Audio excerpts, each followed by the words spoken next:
Hello there, Mark Kenney with Think Multifamily. I'm going to talk about some debt, loans, if you want to say, for multifamily and the lack of understanding that people have.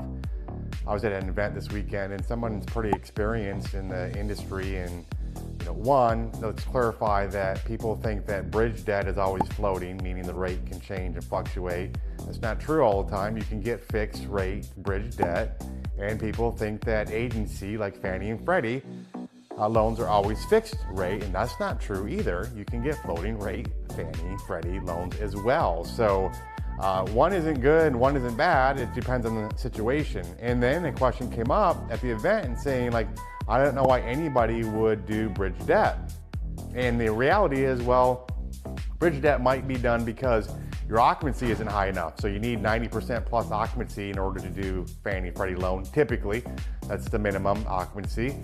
You also don't get necessarily CapEx dollars in your loan for Fannie and Freddie. And even when we were getting it was low. So let's say you have a $10,000, $15,000 CapEx per unit that you want to put into the property, and Fannie and Freddie says we're not going to give you any money for CapEx dollars, and a bridge lender says we'll give you 100% of your CapEx dollars.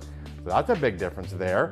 And then smaller, the last thing really has to do with the prepayment penalty. Typically on a bridge loan, you're going to have a very small prepayment penalty. It might be half a point or maybe a point, which is 1% of the loan amount. On some of the agency loans, you're going to have huge prepayment penalties, like yield maintenance is an example.